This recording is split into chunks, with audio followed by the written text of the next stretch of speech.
You can always tell when a leader was trained under the old playbook. You hear it in how they speak, you see it in how they manage, and you feel it in the culture they leave behind. And they were always taught, pressure builds performance. Control equals clarity. And fear, it always keeps the standards high. Because it always worked back then, at least on paper. But here's the truth most leaders avoid admitting. What once created results now limits it. It doesn't build capability, it suppresses it. And it sure doesn't create accountability. It manufactures compliance. And in today's environment, that compliance, it doesn't grow the business.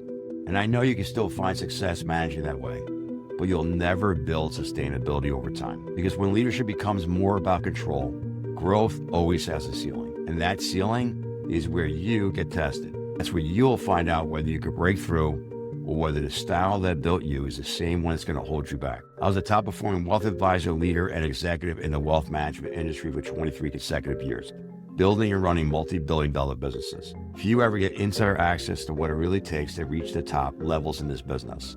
I launched EliteVate to change that. This is my mission. So what are you going to learn from today's conversation? 1, why outdated leadership playbooks are still being pushed even today. 2, the hidden risks of conforming to systems that no longer work. 3, how to avoid being seen as an operator before it captures growth. And 4, what it takes to finally break through your leadership ceiling and continue to stay relevant. So where did this all start? Most leaders didn't design the way they lead. They inherited it. And if you look back, most of that mindset came from the 1980s and 1990s, where leadership styles were built around output, not people. And back then, the model was simple. Drive production, enforce the standards, but make sure you hit the numbers. And even when you look back at the leadership programs, they were all about fast-tracking young, ambitious professionals into management positions. The people were smart, disciplined, but they were untested in the seat. They learned how to manage the business long before they ever understood what they were managing. And they were rewarded for control, not connections. And that's where the foundation was set. Pressure meant progress, emotion was weakness, and leadership became a scoreboard instead of a capability. And those early managers are now the senior executives today running firms, the ones that were built in those systems. They rose through them, and many are still leading from the same playbook today, even though the world around them has changed completely. And the leaders like you underneath them, you absorb every bit of their playbook. You learn how to manage up before you learn how to build down. Some of you protect your position well before you develop your own people. And that's not failure, that's inheritance.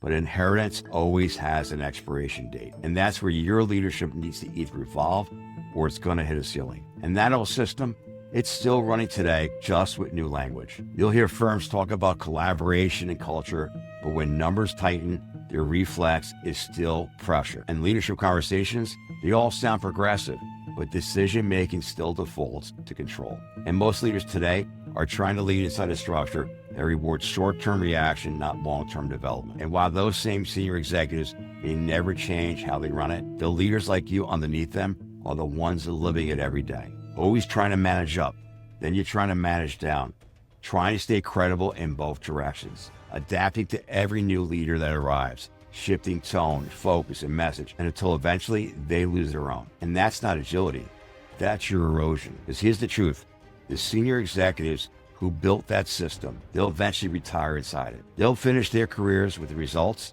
but you'll still be here when it stops working. And when that system fades, your alignment with them won't protect you anymore. Because what once looked like loyalty will start looking like limitation. And that's the real risk for you. And it's coming faster than you think. And these warning signs, they don't always show up at once. They build quietly until they start defining how you're seen and what you could lead next. So what are some of the risks?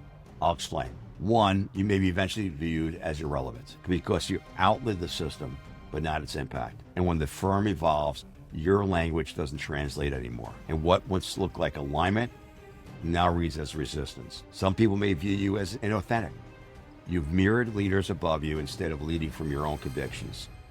And when they're gone, your voice and your credibility will go with them. This perception of you, are you viewed as an operator? You deliver results and run the playbook. But to those evaluating succession, you're seen as reliable, not ready. And your execution becomes your identity. And you're viewed as support, not a strategy. And what about your team? Your following eventually will disengage. Your team can tell when your leadership was borrowed, not built. They'll always follow compliance, but not conviction. and trust will eventually erode. In your future, it evolves through mediocrity. You're maintaining, not progressing. You're executing motions, not building capability. And eventually, your business, your reputation, it's going to all flatten. And that's the real cost for you staying in the system instead of redefining it. Not losing your position, but losing your potential, because once that goes, everything else follows. But it's not just the hard-handed leaders who hit a wall. It's the other side that does it too. The ones who lead with comfort instead of conviction. And most of those leaders didn't start that way. They became that way after years of watching pressure break people, watching good talent burn out and cultures turn defensive. And over time, they convinced themselves that protection was leadership. So they started managing with empathy instead of expectations, avoiding tensions instead of addressing it, and keeping peace instead of driving progress, because it felt healthy in the moment. But over time, those standards they had started to slip. The performance, it started softening, and the accountability, it faded. So different styles, but same ceiling. And I understand, because I've worked in both worlds. Those run by pressure and those built on connections. Both produce results, but both had limits.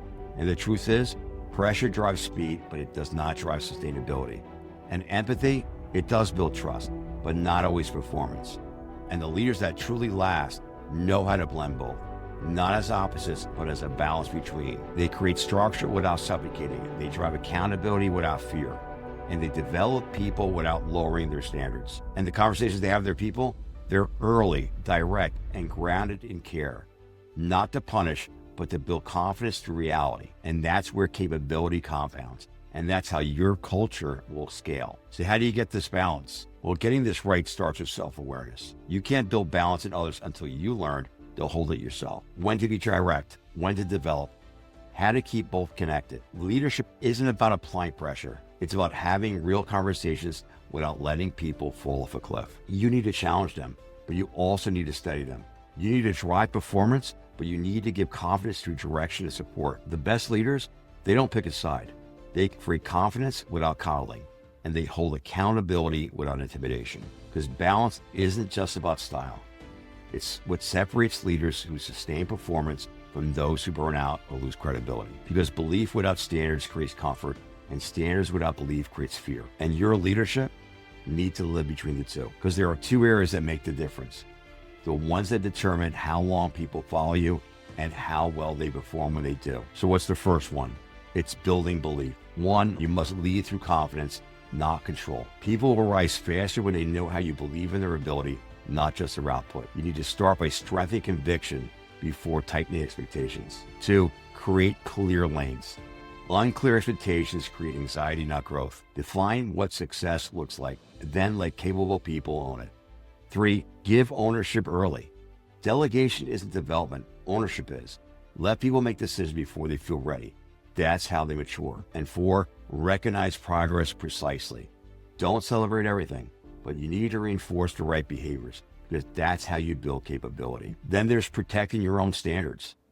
Keeping accountability consistent, awareness without consequence leads to drift, and consistency builds respect faster than pressure ever will. Confront avoidance immediately. If effort becomes the excuse for underperformance, culture collapses. You need to address it directly, but with composure, because accountability isn't about reprimand or review cycles.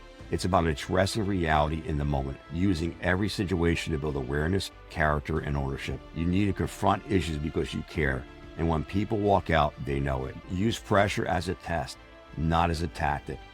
Pressure isn't punishment. It's feedback. It should refine people, not break them. Challenge people without chaos. Correct people without conflict. And the best leaders, they create awareness without damage. They sharpen, not shame. And that's the evolution of leadership. Empathy that earns trust, and standards that sustain performance.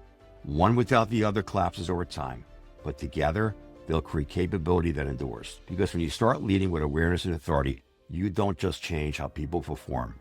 You change who you become as a leader. You lead from clarity, not exhaustion. You stop reacting and start responding. And your decisions, they come from structure, not stress. And your business starts to follow your rhythm, not your pressure. Your voice, it'll get stronger. You're no longer echoing what's above you. You're defining your own tone. And that's when influence becomes natural, not forced, and you become irreplaceable. Because your value will shift from what you enforce to what you enable. Your systems cannot be copied. Style cannot be mimicked. But the ability to develop people and drive performance to belief, that's rare. Because people always stop following your title, but they'll start following your example. They trust your fairness, your consistency, your conviction, even when they don't agree. And you grow again. Because you're not stuck maintaining someone else's model, you're building your own. And that's where your leadership becomes your legacy. When you start to build something outlasting you. The same system that once shaped you stops defining you. Every leader has a choice. Keep repeating the system that built you, or start building one that reflects who you become. You can manage through fear, or you can lead through belief. You can chase pressure, or you can create performance. But understand this, the system isn't going to change for you. It's waiting to see if you can change for it. Your leadership style is your ceiling. Choose it with intention, because how you lead today will decide whether you stay relevant tomorrow. Every week, I'll dive deeper into the critical moves that helps leaders and advisors break through plateaus and lead for the levels they're built for. We'll cut through the fluff, no hype, no theory, just strategy, psychology, and execution. If this message hits home, make sure you're following along. You're in the right place, whether you're leading teams, running a book, or scaling a firm. This is EliteVate. Let's cut through the noise and build something that actually lasts.